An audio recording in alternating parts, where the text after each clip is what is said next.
It started with a single call, cracked, desperate, and cut short before a scream could rise. A police officer's wife vanished that day, and for 5 years, silence swallowed every lead, every hope. But when a dying man whispered her name in the darkness of a raid, the spark was reignited. What follows is a story of obsession, betrayal, and the unbreakable will of a father who refused to let his family stay buried in the shadows. Stay with us until the end, because the truth is deeper than you think, and no one walks away from it unchanged. The night air was thick with the scent of rain-soaked asphalt and the low hum of streetlights flickering along the quiet suburban block.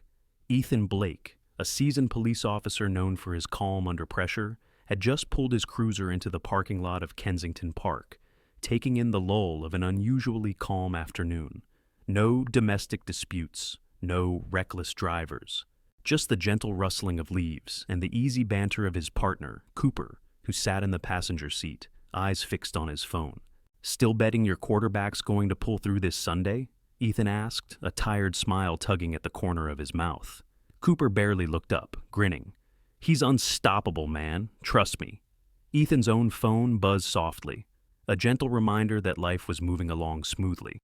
A message from Emma, his wife, flickered on the screen. A heart emoji and a photo of Logan, their son, sprawled on the kitchen floor with crayons and a dangerously close bowl of cereal. Ethan's chest warmed. "All's good," he murmured to himself, tapping back a quick reply. "Be home soon." He'd grown to cherish this rhythm. The patrols, the reports, the fleeting glimpses of normalcy that held his world together. Emma, 7 months pregnant, and Logan, just starting second grade, these were the fragile threads that wove the tapestry of his quiet life. Back at the precinct, Ethan sat at his desk, half listening to Cooper rant about a blown call in the last game, while his own thoughts drifted to the dinner he'd promised to cook that night. A few keystrokes, a report filed about a noise complaint. It all felt like background noise to the real symphony of his life, the soft laughter of his wife, the warmth of a home waiting for him. Then the phone rang. He answered without thinking, expecting Emma to ask for ice cream or pickles, some strange craving she'd been nursing these last few weeks. But what he heard instead wasn't comfort. It was ice in his veins. "Ethan!" she whispered, her voice a trembling wisp. "Someone's here." And then, nothing. The line went dead, slicing the quiet room into 1,000 pieces. Ethan's pulse thundered in his ears. He tried calling back once, twice, 3 times. Only the hollow emptiness of voicemail answering him in return. His badge clattered against his belt as he shot to his feet. Cooper's brows knitted together in confusion. "What happened?" he asked. Ethan didn't have time for explanations. "Emma just called. Something's wrong?" His voice was steady, but inside, a cold dread coiled like a serpent. The car door slammed shut behind him as he radioed in for immediate backup, sirens screaming to life in the still evening. The city blurred into streaks of red and blue as he raced down narrow streets, the pit in his stomach growing sharper with every turn. When he arrived, the street was deserted. No broken windows, no shattered glass. Just the faint rustle of wind and the front door of his home hanging ajar, like a breath caught in a throat. Ethan drew his weapon, every sense on high alert, and stepped inside. "Emma!" he called out, voice hoarse, strained. Silence. Room by room he searched. The living room where Logan's toys still lay scattered. The kitchen where a half-finished cup of tea waited. The nursery with a crib untouched, waiting for the baby that would never come. Nothing was out of place, except for the void where Emma should have been. Her phone sat on the counter, the last message still glowing faintly on the lock screen. Her handbag was by the door. Even her slippers were still by the back porch, as if she had stepped out for just a moment and would be back any second. But she wasn't, and Ethan knew, with a bone-deep certainty that chilled him to the marrow, that she wasn't coming back tonight. He radioed in, voice cracking. "No sign of her. House is clear. No forced entry." The words felt like betrayal, like admitting defeat. Within minutes, backup arrived. Officers moved through the house in pairs, methodical, precise. But Ethan saw the way they looked at him, saw the pity, the helplessness in their eyes. Detective Lucas Trent, lean and wiry, his eyes shadowed with years of unsolved cases, stepped beside him. "You're sure nothing's missing?" Trent asked quietly. Ethan could only shake his head. "Not a damn thing," he said, voice flat, hollow. Trent nodded slowly, his face grim. "Doesn't feel random," he murmured. It didn't feel random at all. It felt like the universe itself had paused, holding its breath, waiting to see what Ethan would do next. And as the night deepened and the shadows grew long in his empty house, Ethan Blake knew one thing for certain. This was only the beginning. The storm had come to his doorstep, and he wouldn't rest until he brought his wife back from the darkness. The echo of Ethan's footsteps in the house sounded like a cruel symphony. Every creak of the floorboards, a reminder of the silence that had swallowed Emma whole. Outside, patrol cars idled with their flashing lights casting red and blue specters across the walls, painting the nursery in fleeting colors that felt more like warnings than comfort. Logan's calendar reminder buzzed on Ethan's phone, jolting him back to a world that hadn't stopped spinning just because his had. The quiet voice of responsibility cut through the roar of panic in his head. He had to pick up his son. He slipped out of the crime scene without a word, the stares of his fellow officers trailing him like ghosts. The drive to Oak Ridge Elementary was a blur of memories. Emma's laughter, the soft glow of her reading lamp, the scent of her hair when she hugged him goodbye that morning. He clutched the wheel tighter than he meant to, his knuckles pale as bone. At the school, Logan was already waiting, chatting with Mrs. Trenton, the crossing guard. When he saw Ethan, the boy's face brightened with a wide, toothy grin that almost broke Ethan's heart. "Dad!" he shouted, running up and flinging his arms around Ethan's waist. For a moment, everything felt normal, too normal. "Hey, champ," Ethan said, crouching to meet Logan's eyes. "Sorry I'm late." Logan looked up at him, eyes bright and trusting. "Where's Mom?" he asked softly. She had to run an errand," Ethan lied, the words tasting like ash in his mouth. Logan nodded, accepting it with the unshakable faith of a child. Ethan strapped him into the back seat, switched off the police radio, and drove them home in silence. Back at the house, officers greeted him with tired nods and empty updates. No witnesses, no leads. Ethan felt like he was moving through a dream as he made Logan mac and cheese, the fluorescent kitchen lights harsh and unfeeling. He watched his son eat, asking about his day, but every word felt forced, like he was reciting lines from a script he hadn't memorized. The quiet of the house pressed in around him like a weight.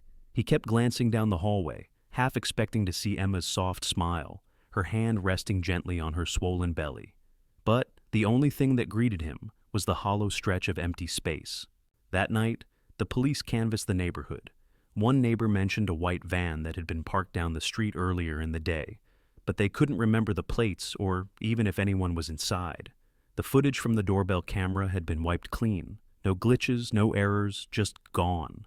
If it was a kidnapping, why hadn't there been a ransom call? If it was something worse? Ethan refused to finish that thought. He refused to believe that Emma was just gone. By the end of the week, Detective Trent's grim assessment became official. Cold case in the making. Ethan filed for leave, as the department expected, but he never used it. He kept showing up for work, patrolling the streets by day, pretending everything was normal. But by night, after Logan had fallen asleep, he hunted. Traffic cameras, parolee lists, anything that might hint at a white van or a face from the past. Each night, the same bitter end. An empty chair at the dinner table. A bed turned down for two, but only one side slept in. The weeks turned into months. The case went dormant, at least for everyone else. But for Ethan Blake, every sleepless night was another prayer whispered into the darkness. Another promise he refused to break. He would find Emma, no matter what it cost him. The seasons rolled past like muted chapters in a story Ethan couldn't close. Spring rains became summer heat. Then autumn leaves crunched under his boots as he walked Logan to school. The world moved on around them, but for Ethan, every day was just another page in a nightmare that refused to fade. He wore the uniform differently now. The badge that once gleamed on his chest felt heavier, the weight of it pressing into his bones like a silent accusation. You couldn't protect her. But Ethan didn't waver. He let the job become his armor, the cold steel of routine, the only thing that kept the ache in his chest from swallowing him whole. Logan was older now. Second grade had given way to third, then fourth. His laughter grew more guarded, his questions more careful. Ethan answered them all, except for the one that mattered most. "Where's Mom?" That question was a ghost that lived in the corners of their home, haunting every unspoken moment between father and son. Then, one overcast morning, Ethan found himself at the head of a briefing table in the precinct. The old worn maps and battered folders had been replaced by sleek digital screens, but the mission was the same: take down the rot that hid in the city's cracks. The warehouse they were about to raid was a suspected smuggling hub, tied to the same syndicate that had once served Gabriel Rosales. That Ethan's voice was cool and steady as he outlined the plan. "Team Alpha takes the west entrance," he said, tapping the layout with the precision of a surgeon. "Bravo covers the back. No heroics. We go in clean and we bring them out." The younger officers around the table nodded, adrenaline bright in their eyes. Cooper caught Ethan's gaze from across the table, his brows furrowing in a silent question. "Are you really okay?" Ethan didn't answer with words. He just gave a curt nod and said, "Let's move." The sky was a heavy gray lid as the convoy rolled out, armored trucks and tactical vans weaving through the early morning mist. Ethan crouched low behind the lead Humvee. The cold seeped through his vest, but he didn't shiver. His breath was slow, measured. This was the calm before the storm he had lived in for 5 long years. A silent signal, then the flashbangs went off. The world exploded in light and noise. Gunfire cracked the stillness of the morning as Ethan moved through the chaos with a deadly focus, sweeping corners, clearing rooms. His mind was a razor's edge. He didn't hear the shouting, didn't see the sweat-slicked faces of his team. He was hunting something only he could see. In the loading bay, he caught sight of a suspect trying to flee through the loading dock. Ethan's boots pounded the concrete as he gave chase. Every muscle in his body coiled like a spring. He cornered the man behind a forklift, gun raised. "Freeze!" he barked. The man turned, weapon half drawn. Ethan's training kicked in before fear could. 2 shots, chest, shoulder. The man crumpled to the ground, a crimson flower blooming across his shirt. As Ethan approached, the man's lips twitched, like he was about to smile. Blood pooled around him, and in a voice so faint it was almost a breath, he whispered, "Emma says..." "Hi." Ethan's heart stopped. The world stopped. He dropped to one knee, his gun still trained on the dying man, but the words echoed in his head louder than the gunfire still rattling the warehouse walls. "What did you say?" he demanded, but the man was gone, eyes glassy, breath stolen.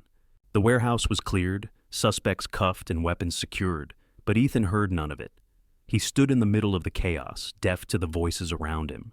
In that single whisper, 5 years of doubt and dread had cracked open like a wound.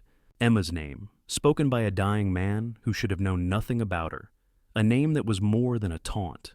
It was a message, a thread leading back into the darkness Ethan had never stopped chasing. And for the first time in 5 years, he felt the fire return to his veins.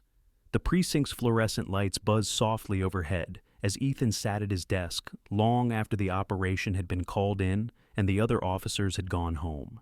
The air still smelled faintly of sweat and gun oil, a lingering echo of the morning's raid, but Ethan barely noticed. In front of him was the incident report, the name Diego Rosales circled in thick black ink at the top of the page. His eyes traced the letters again and again, as if the answer was hidden in the ink itself. Diego Rosales, the brother of Gabriel Rosales, a name he hadn't seen in years, not since he'd put Gabriel behind bars for life. Ethan leaned back in his chair, exhaling slowly as the weight of realization settled in his chest. This wasn't random. It wasn't an accident. Diego hadn't just been another smuggler. They'd known exactly who he was. And if Diego had spoken Emma's name with his dying breath, that meant Gabriel was still pulling the strings from behind the cold walls of Redwater Penitentiary. His house was dark when he returned home, the only sound the quiet rhythm of Logan's breathing upstairs. Ethan moved like a shadow, slipping into the garage and pulling out the old case file he hadn't touched in years. Laura, no, Emma, Cross. Presumed abducted, case inactive. The words felt like a brand seared into the yellowed paper. He spread the documents across the concrete floor, the shoe print by the back door, the corrupted doorbell footage, the phone records that ended in silence. His hands shook as he flipped through them, the memories as fresh as the night Emma vanished. He'd lived with this ache for so long, it had become a part of him. But tonight, something inside him shifted. The pieces he'd gathered for 5 years, the traffic cam photos, the parole records, the sightings of a white van, suddenly snapped together like iron filings around a magnet. He pulled his laptop closer, fingers flying across the keys as he searched for every thread tied to the Rosales family. Prison transfer records, financial statements, old news articles that hinted at a new syndicate, one with the same brutal efficiency Gabriel had ruled with. The hours slipped by unnoticed. Outside, the city drifted into darkness. Inside the garage, Ethan's breath was the only sound, ragged, determined, hungry. By 3 a.m, he had the start of a map, a web of names and places stretching from the warehouses of the city to a port in Texas, even to an old cabin in the Colorado mountains. It wasn't just a trail, it was a plan, a blueprint for a kingdom of crime. And at the center of it all, the same name that had haunted his nights for 5 years, Emma. The next evening, he cleared the garage completely. He pinned maps to corkboards, ran red yarn between mugshots of the Rosales brothers, and tacked up shipping records and shell companies, like a madman building a monument to his own obsession. In the very center, he placed a photo of Emma, smiling, alive, her eyes filled with the quiet strength he'd fallen in love with. He stared at it for a long moment, a silent promise forming in his heart. He would not let her fade, not again. The door to the garage stayed locked. When Logan asked what he was working on, Ethan said it was old case files, a lie so thin it almost cut his tongue. But he saw the look in his son's eyes, the quiet knowing, the same unspoken fear he carried in his own chest. Ethan barely ate, slept in bursts. Every free hour was spent in that garage, every second of every day pulling him deeper into the web of a family that had already taken everything from him once. But he wouldn't let them take her forever. He would find Emma. He would find the daughter he'd never met. And he would bring them home. The gray light of Monday morning slanted through the precinct blinds, painting everything in muted stripes of silver and shadow. Ethan stood outside Captain Diaz's office, a thick folder clutched in his hand. His thumb tapped against the spine in a restless rhythm, each beat a silent vow. This isn't just about me anymore. Inside the folder lay weeks of obsessive work, connections between the Rosales family and Emma's disappearance, every shell company he'd tracked, every warehouse lease he'd uncovered. It was more than a theory. It was the first real proof he'd had in 5 years. When Diaz finally looked up, his expression was neutral, lips pressed into a thin line. "You've got 3 minutes," he said, voice clipped. Ethan stepped in, closed the door softly behind him, and dropped the folder onto the captain's desk. It landed with a heavy thud, a sound that cut through the stale air like a warning shot. "Diego Rosales wasn't just another smuggler," Ethan said, his voice low but steady. "He was Gabriel Rosales' brother. The man I shot in the warehouse said Emma's name. This isn't some random lead, Captain. It's a connection we can't ignore." Diaz flipped the folder open, skimming the pages with a practiced eye. "You really want to drag your personal history into an active investigation?" he asked, his tone unreadable. Ethan leaned forward, the words boiling up from somewhere deep inside him. "This isn't just personal. It's relevant. I've got links between their shipments, their hideouts, even their finances. They've been moving under the radar, but it's all tied back to Gabriel. I'm not asking to reopen Emma's case. I'm asking for a task force to dig into this." Captain Diaz closed the folder and slid it back across the desk, his expression hardening. "You're too close, Ethan. You can't see straight when it comes to her. That's exactly why we have protocols in place, to stop a good cop from becoming reckless." Ethan's jaw tightened. "I'm telling you, there's a lead here. And I'm telling you," Diaz said quietly, "you're off this. If you so much as breathe near this file again, I'll have internal affairs review your badge." For a long second, the room fell silent, the only sound the faint buzz of the fluorescent light above. Ethan's eyes met the captain's, and something cold and resolute settled in his chest. He nodded once, sharp and final, then turned and walked out without another word. The door didn't slam, but the message was clear. If Ethan wanted answers, he would have to find them on his own. The weight of it pressed down on his shoulders as he stepped out into the precinct hallway. But he didn't falter. He didn't slow down, because somewhere in the city, Emma was alive, and he would tear down every wall, every lie, every fortress the Rosales family had built to bring her home. The diner off Highway 63 hadn't changed in decades. Its cracked red vinyl booths and flickering neon sign were relics of a time when men like Ethan Blake still believed justice was simple, black and white.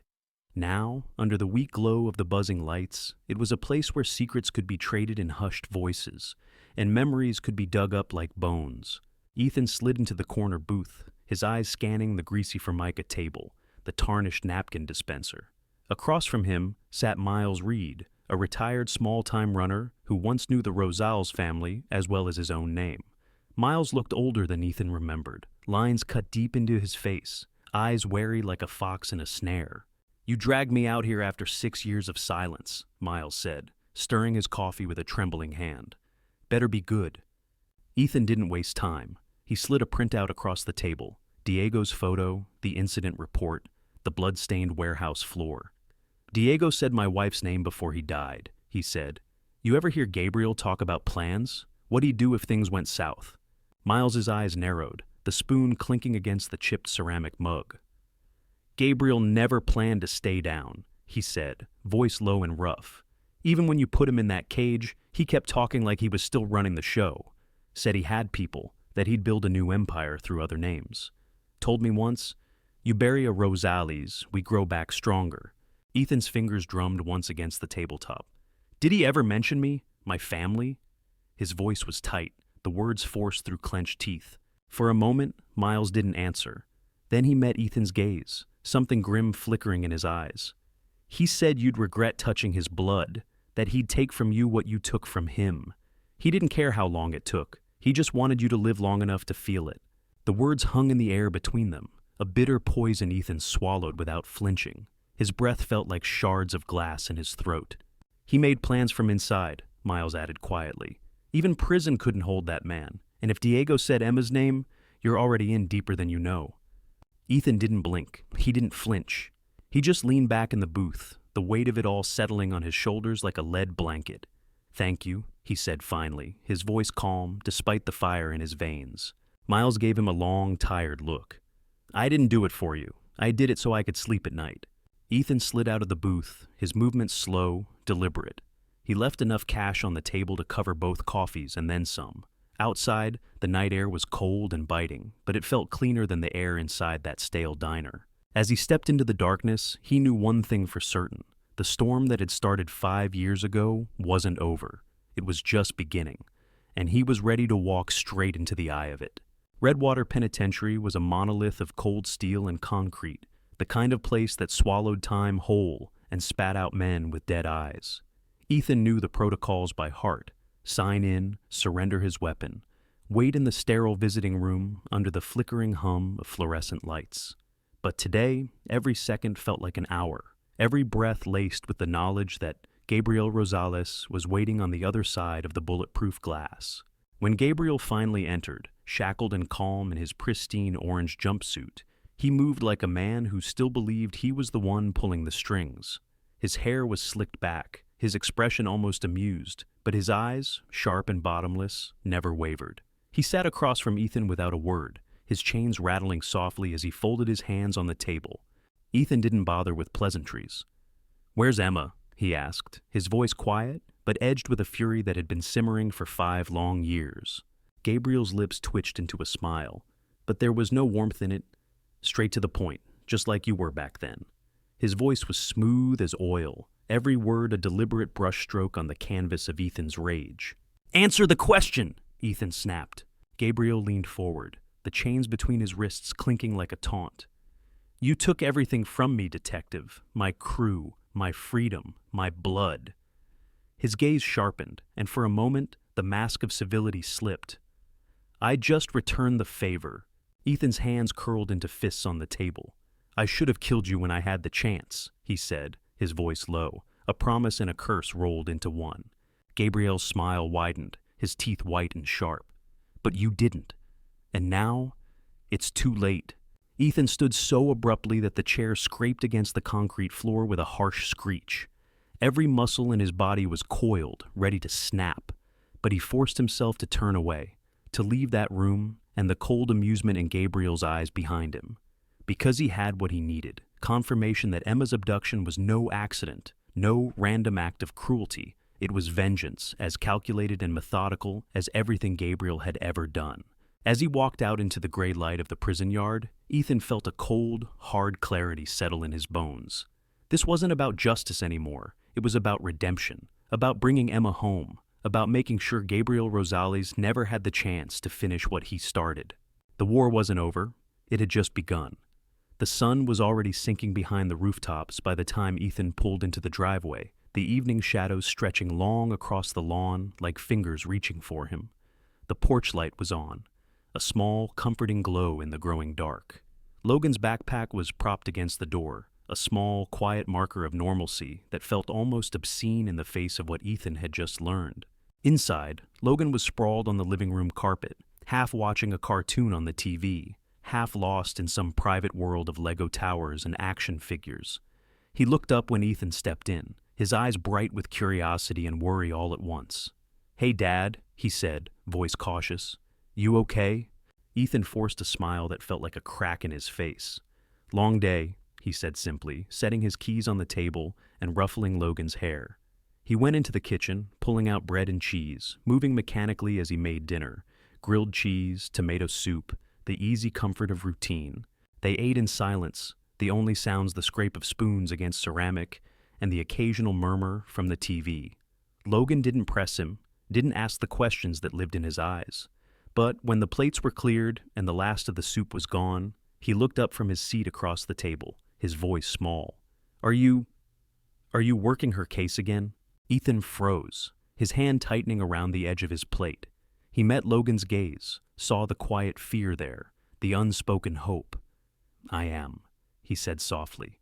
Logan didn't ask for more. He just nodded once, his shoulders relaxing a little as he reached for his glass of milk. Later, after Logan had gone to bed and the house was still, Ethan retreated to the garage. The walls of maps and photos had grown more tangled in the past days, red yarn crisscrossing like the lines of fate. In the center, always, was Emma's smile, soft, luminous, a memory of warmth that refused to die. He opened his laptop and traced a new lead, an abandoned storage facility tied to one of the shell companies Gabriel had used as a front. The payments to the property had never stopped, a steady trickle of money that spoke of secrets buried deep. He left a note for Logan, just in case, though he didn't dare put into words the reason why. Then he grabbed his keys, his weapon, and slipped out into the night. The drive was long and quiet, the darkness pressing in on either side of the road. When he arrived, the facility was a skeleton of rust and cracked concrete, the air thick with the scent of mildew and old oil. Rows of roll-up doors loomed in the gloom, each one a promise or a lie. He moved slowly, carefully, his flashlight cutting thin blades of light through the darkness. Most of the units were empty, echoes of the past in broken furniture and crumbling boxes. But at the far end, Unit 117, the lock was broken, a fresh break, recent. Inside, the smell of damp earth and metal was stronger. Old crates lined the walls, but in the center, a single steel case sat alone, pristine and deliberate. Ethan knelt, his fingers trembling as he cracked it open. Inside lay a velvet-lined tray, and on it, Emma's wedding ring. He picked it up, the cool metal heavy in his palm. Next to it, a hospital bracelet marked E. Blake, with a birth date that stabbed him straight through the heart. And below that, a photo, a baby girl with dark curls and eyes that mirrored Emma's. A soft smile that was all her own. 2 words were scrawled on the back in a careful hand. Lily. 9 months. Ethan sat back on his heels, the photo pressed to his chest, the silence of the unit roaring in his ears. Lily. His daughter. Alive. Emma had survived, had given birth, and somewhere out there, she and Lily were waiting. And for the first time in 5 years, Ethan felt the hollow in his chest fill with something that almost felt like hope. Ethan didn't remember driving home. The road was a blur of headlights and shadows, the world outside his windshield little more than a ghostly echo. But inside the car, his mind burned with a single, relentless thought. Emma and Lily. Alive. When he pulled into the driveway, the house was quiet. Logan's bedroom light was off, the faint glow of the nightlight peeking under the door. Ethan paused at the threshold of his son's room, his fingers tightening around the edge of the doorframe. Logan was curled under the blankets, a soft, even breath that filled the room with a fragile peace. In the kitchen, Ethan set the steel case down on the table and opened it again, slower this time, reverent. The ring, the bracelet, the photo of Lily, each one a piece of a life he'd never known, a promise that had been waiting in the dark all these years. He stared at the photo, his fingers tracing the curve of Lily's cheek, the soft curls that framed her face. She looked so much like Emma, it hurt, a gentle mirror of the woman he had sworn to love and protect. Footsteps on the stairs broke his trance. Logan stood in the doorway, rubbing sleep from his eyes. His gaze fell on the open case, the photo of the baby. "Who's that?" he asked, his voice small, cautious. Ethan met his son's eyes, the weight of the truth settling in his chest. "That's your sister," he said quietly, the words thick with emotion he hadn't let himself feel in years. Logan stepped closer, his eyes wide. "She looks like Mom," he whispered. Ethan nodded once, his throat tight. "Her name is Lily. She's out there, with your mom." For a moment, neither of them spoke. The air between them was heavy with the unspoken, the ache of what had been lost, and the fragile thread of what might still be found. Then Logan's hand found Ethan's on the table, his small fingers wrapping around his father's calloused knuckles. "You're going to find them," Logan said, a quiet certainty in his voice that steadied Ethan's heart. "You're going to bring them home." Ethan squeezed his son's hand, the promise echoing in the silence. "I will," he said softly. "I swear it." But as he held the photo of Lily and Emma close to his chest, he knew the road ahead wouldn't be easy. The Rosals family had already stolen so much, and they wouldn't give them back without a fight. But Ethan had made his choice. He would tear down every wall, every lie, every secret that stood between him and the family waiting for him in the dark.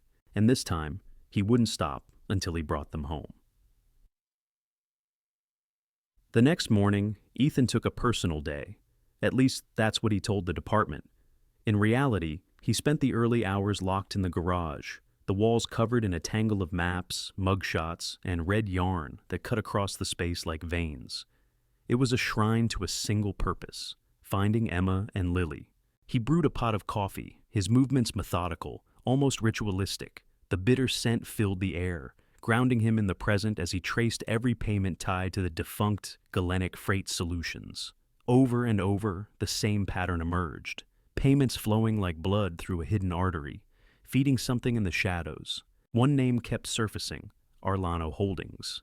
Another shell company, but its accounts were active, humming with the steady rhythm of hidden transactions. Security contracts, maintenance fees, anonymous deliveries that never showed up on any legitimate manifest. It all pointed to one place: a private compound hidden in the hills, far from prying eyes. That evening, Ethan parked his truck on an overlook half a mile from the compound. The forest below was a thick tangle of pines and darkness, the moonlight silver on the treetops. Through his binoculars, he watched the steady pulse of life behind the high steel fences. SUVs moving in and out, guards in black tactical gear checking IDs, the dull glow of lights that never went out. Too organized for a private home, too secretive for a legal business. It was a fortress, and somewhere inside, Emma and Lily were waiting. He watched for hours, mapping the rhythm of the guards, the shifting patterns of the floodlights. By the time night fully settled, he had a plan. Ethan parked 2 blocks down, the forest line a shadowed maze as he moved with careful, practiced steps. At 9:12 p.m., a delivery van approached the rear gate, its headlights slicing through the trees. Ethan fell into step with the road, his heart a metronome in his chest, every beat a countdown. The van slowed as it neared the gate. Ethan slipped behind it, matching its pace, his breath shallow and controlled. As the driver's ID was checked, Ethan ducked lower, his fingers finding the cloned access card he'd lifted during weeks of surveillance. One chance, one shot. The card reader blinked red, then green. A faint buzz. The lock clicked open. Ethan slipped inside, every muscle coiled tight, every nerve alight. The interior was cold concrete and silent corridors, crates stacked like silent witnesses to the empire built on blood and fear. He moved like a ghost, the echoes of his footsteps lost in the low hum of ventilation fans. 2 flights of stairs, a locked office. He bypassed it all, his mind fixed on the central wing where he knew Emma had to be. He ducked into blind spots he'd memorized, the layout of the compound etched into his bones from every blueprint he'd stolen, every whispered hint he'd gathered. But as he rounded the corner, a shadow loomed behind him. An arm clamped around his throat, crushing the breath from his lungs. A jolt of electricity ripped through him, bright and blinding. He crumpled to the cold floor, darkness closing in like a velvet shroud. When he came to, he was on his side, wrists bound, ankles zip-tied, a single flickering bulb overhead casting his shadow in jagged stripes across the concrete. His head throbbed, his mouth tasted of copper and dust, and in the silence, he felt the weight of the promise he'd made to Logan, echoing defiant. He wouldn't stop. He couldn't stop. Somewhere in this fortress, Emma and Lily were waiting, and he would find them, no matter what it took. The cell door creaked open, and Victor Rosales stepped in, his tailored suit out of place in the harsh, flickering light. His presence was like a cold wind, sharp, silent, and full of menace. He carried a sleek tablet in one hand, his eyes glittering as he regarded Ethan with the calm of a predator, already certain of victory. He didn't speak at first. He just set the tablet down and turned it around to face Ethan. The screen flickered to life, showing a garden bathed in moonlight, roses in bloom, a stone path winding through the shadows. And there, on a worn wooden bench beneath a flowering tree, Emma sat. She looked thinner, her shoulders tense, but she was alive. And beside her, a small girl with dark curls played with a ball, laughter caught in the still frame of the video. Victor's smile was thin, false. "You see, detective," he said softly, his voice as smooth as glass. "They're not suffering. We've given them a home, a life." Ethan's jaw tightened, his wrists straining against the zip ties. "They're not yours," he rasped. Victor tilted his head slightly, amusement flickering in his eyes. "They're not yours anymore either." He straightened, his voice losing its silkiness. "You took everything from us, my brother, our operations, our future. It was only right we took something from you." He gave a small nod, and two men stepped from the shadows, armed and silent.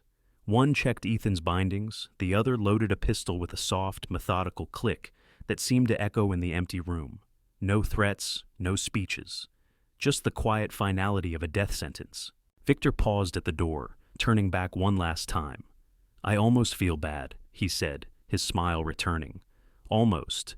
And then he was gone, leaving only the cold echo of his footsteps. The silence that followed was suffocating. Ethan braced himself, heart hammering, eyes locked on the man raising the gun. He forced his breathing to slow, refusing to let them see his fear. If this was the end, he would face it on his own terms. But before the gunman could pull the trigger, a calm voice cut through the heavy air.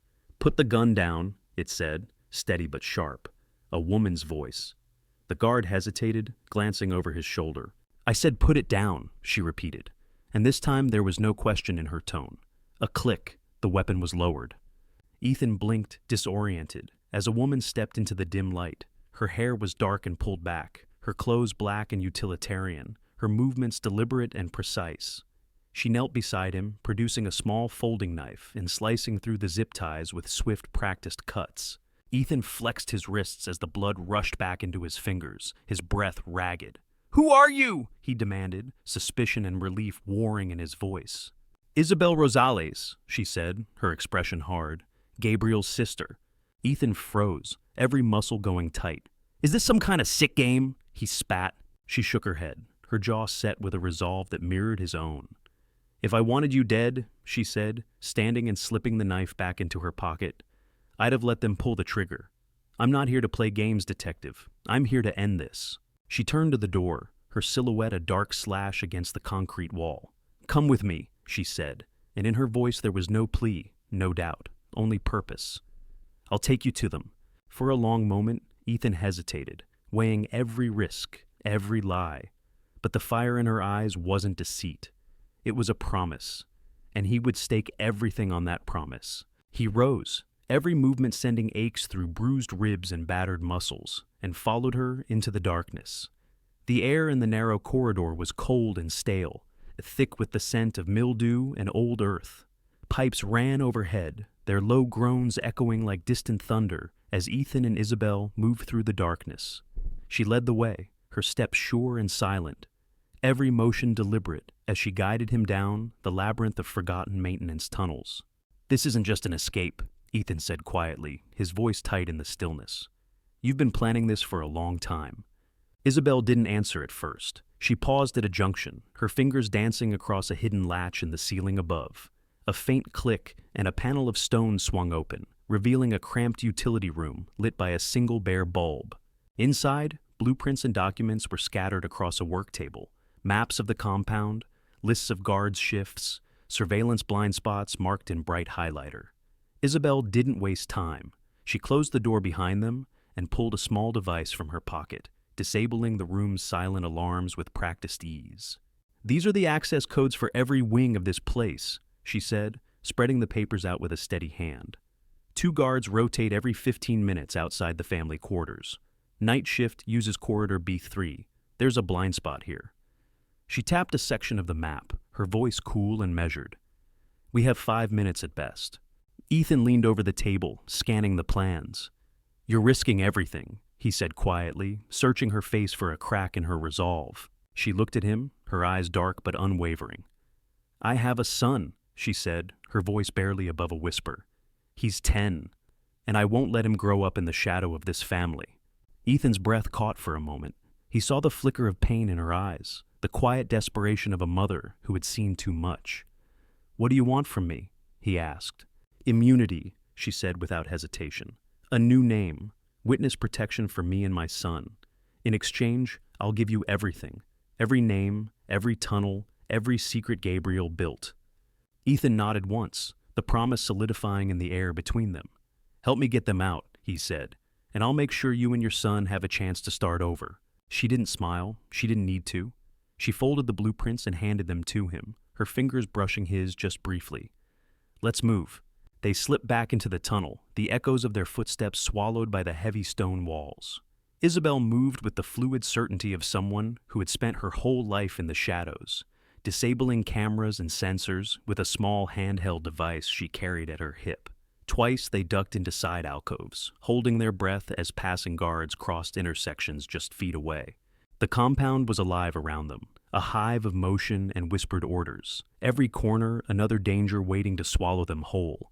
But Isabel was unflinching, her focus absolute. At the last corner, she paused and pulled a keycard from her jacket, her hand trembling just slightly. "Beyond this door," she said, her voice steady. "They're there. Be ready." Ethan's pulse pounded in his ears. Every nerve in his body was coiled, every breath a promise. He nodded once, his hand tightening around the card. The mechanical click of the lock echoed like a heartbeat in the silence as the heavy door swung open. He stepped inside, bracing for the worst. But what he saw stole the air from his lungs. The room was warm, almost cozy in its careful furnishings. Soft light, a small table scattered with children's books, a worn rocking chair in the corner. And there, seated quietly on the edge of the bed, was Emma. Her eyes widened in shock, her breath catching as she rose slowly to her feet. Beside her, a little girl with dark curls sat on the floor, clutching a small doll, her wide eyes fixed on the stranger in the doorway. Ethan didn't rush. He didn't speak.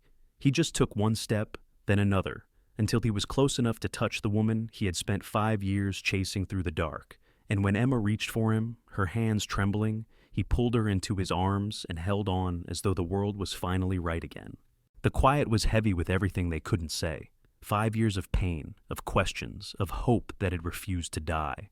But there was no time for words now. Isabel's voice cut through the silence. "We don't have much time." Ethan looked at the little girl, her dark curls framing a face so much like Emma's, it made his chest ache. "Come with us," he said softly, holding out his hand. The girl hesitated, her small fingers tightening around the doll. But Emma knelt beside her, her voice gentle. "It's okay, Lily. It's time to go home." The girl blinked once, then took Emma's hand. Together, they turned to Ethan. And as he led them back into the darkness of the tunnel, he knew this was just the beginning. Because the fight wasn't over. But this time, he wasn't alone. The silence of the compound fractured as they moved through the final corridors. Every step Ethan took felt like a live wire under his skin. Lily's small hand wrapped tightly around Emma's. Emma's eyes flickering from his face to the dark corners ahead. Beside them, Isabel moved with a quiet ferocity, her every glance a calculation, her every breath a silent vow. They rounded a corner into a service stairwell. The air was cool and stale, but even here the tension was electric. Isabel keyed in a code, 6732, the numbers she had whispered to Ethan like a prayer. The lock clicked open, and the door swung wide, revealing a shadowed corridor that hummed with quiet menace. Then it started. The alarm, a shrill piercing wail that shattered the silence like a gunshot. Red strobes flared to life, casting the walls in an angry pulse of light. A mechanical voice crackled over the intercom, calm and merciless. Breach detected. Security lockdown in progress. Emma flinched, pulling Lily closer. "Ethan!"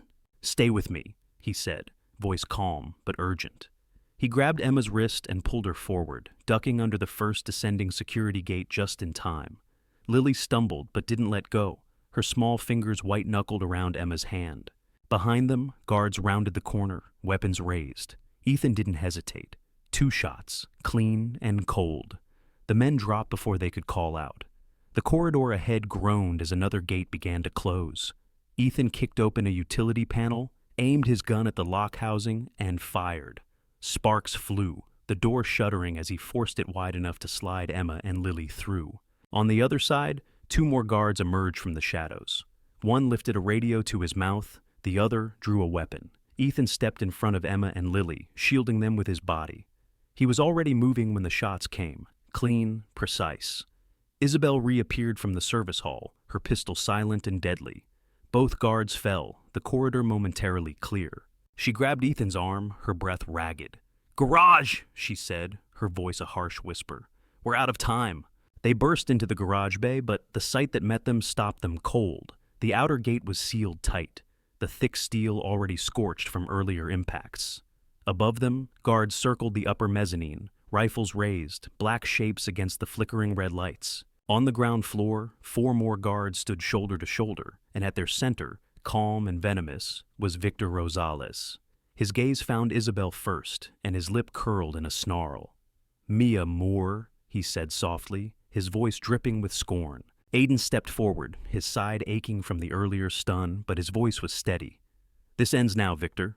Victor raised his hand in a lazy, almost bored gesture. "Kill them," he said. Chaos erupted. Isabel yanked Emma and Lily down behind a steel crate as bullets sliced through the air. Sparks danced across the floor, the crack of rifles deafening in the tight space. Ethan dropped to a knee, his own pistol barking twice. 2 guards crumpled, but more surged forward. A bullet whistled past his ear, so close he felt the heat of it graze his cheek. An SUV exploded in a blossom of fire as a gas line ruptured, sending a wave of heat and smoke rolling through the garage. And then, through the chaos, the low, unmistakable growl of engines, SWAT trucks crashing through the outer fence, floodlights sweeping across the wreckage like a second dawn. A voice boomed through a loudspeaker. "This is the police. Drop your weapons and surrender immediately." Victor's eyes went wide, fury flashing across his face. But Ethan didn't give him a chance to react. He grabbed Emma's hand, then Lily's, and sprinted for the van Isabel had marked. The back doors were already open. Isabel covered them, firing twice more at the guards on the upper balcony before she ducked inside. Bullets cut the air around them, but Ethan didn't slow. He reached the van, shoved Emma and Lily inside, and dove in after them. Tires screeched as he slammed the accelerator, the van lurching backward through the smoke and ruin. The compound burned behind them, an empire of secrets and blood crumbling in the night. But in that moment, in the roar of engines and the echo of gunfire, Ethan felt something he hadn't let himself believe in for 5 years. They were almost free. The night air tore through the van's open windows, carrying the acrid scent of smoke and the tang of gunpowder. Ethan kept his hands tight on the wheel, his knuckles white against the dark leather. In the rearview mirror, red and blue strobes flickered in the darkness, SWAT teams fanning out through the smoldering compound, securing the last pockets of resistance. Emma sat in the back seat, her arms wrapped tight around Lily, the little girl's dark curls pressed to her chest. They didn't speak. There was nothing left to say, only the raw relief of being together again, of being alive. Beside Ethan, Isabel sat in the passenger seat, her face pale in the dashboard glow. Her eyes never left the road ahead, scanning every shadow, every bend, as if she was bracing for the final blow that might still come. The radio crackled once, Captain Vale's voice, calm but urgent. "All units, perimeter secure. Repeat, perimeter secure." And then softer, just for Ethan. "Get them clear. We'll handle the rest."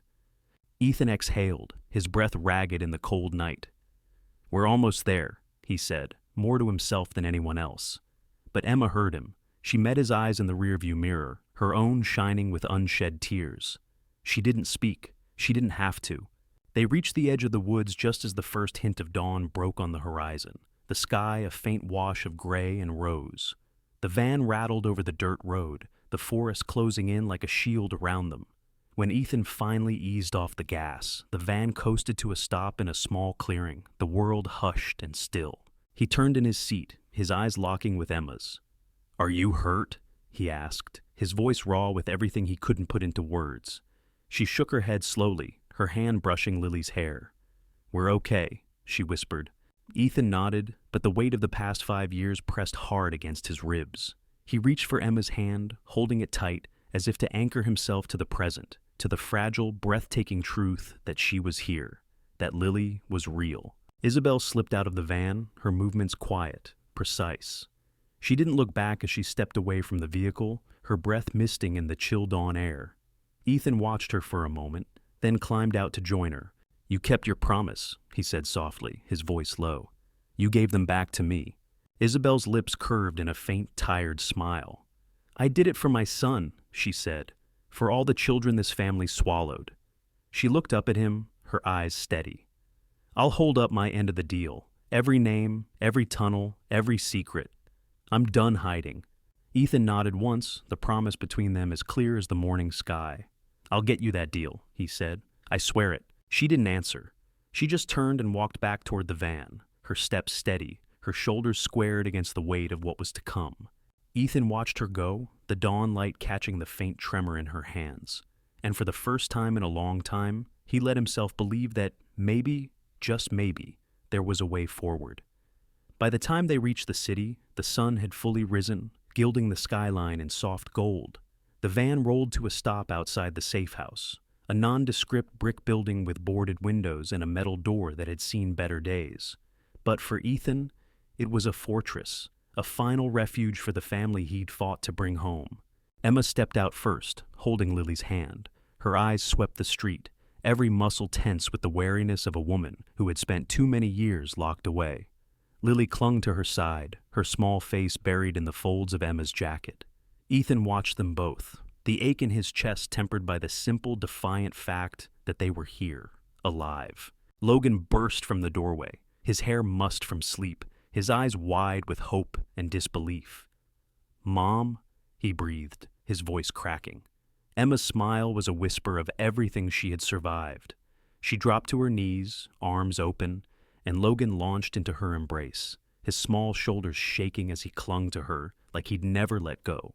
Ethan watched them, his throat tight, and for the first time in 5 years, the ghosts that had haunted him felt like they were finally at rest. He turned to Isabel, who stood a few feet away, her eyes shadowed but resolute. She gave him a small nod, her jaw set. "I'll testify," she said softly. "Every name, every shell company, every secret they thought they could bury. I'll give it to you." Ethan met her gaze, a quiet promise in his eyes. "You'll have that deal. You and your son will have a new life, a real one." She didn't smile. There was no triumph in her face, only relief. "That's all I want," she said. "A chance to start over, to leave this all behind." As they spoke, the street outside the safe house slowly filled with unmarked cars and agents in plain clothes, a quiet net of protection drawn tight around them. Captain Vale was the first to step forward, his expression hard, but his eyes warm as he clasped Ethan's shoulder. "You did it," he said simply. "You brought them home." Ethan just nodded, the weight of it all heavy and fragile in his chest. "I couldn't have done it without her," he said, nodding toward Isabel. Vale's gaze flicked to her, his expression softening. "She's earned her chance," he agreed, "and she'll get it." As the sun climbed higher in the sky, the final pieces fell into place. Logan and Lily sat side by side on the front step, their laughter like a balm against the scars of the past. Emma stood beside Ethan, her hand in his, her head resting lightly on his shoulder. And though the road ahead would be long, filled with the echoes of everything they had lost, in that moment it felt like the world had shifted, like peace was no longer just a word, but something real and possible. Isabel watched them for a long moment, her son, Emilio, standing close beside her. She gave Ethan one last look, a silent farewell, a shared understanding of battles fought and families reclaimed, and then turned to go, her shoulders squared against the future. Ethan watched her disappear down the street, her figure fading into the morning light. And as he looked back at his family, at the woman he loved, at the children who were his whole world, he finally let himself breathe. They were together. They were safe. And for the first time in 5 years, Ethan Blake knew he was home. It started with a single call, cracked, desperate, and cut short before a scream could rise. A police officer's wife vanished that day, and for 5 years, silence swallowed every lead, every hope. But when a dying man whispered her name in the darkness of a raid, the spark was reignited. What follows is a story of obsession, betrayal, and the unbreakable will of a father who refused to let his family stay buried in the shadows. Stay with us until the end, because the truth is deeper than you think, and no one walks away from it unchanged.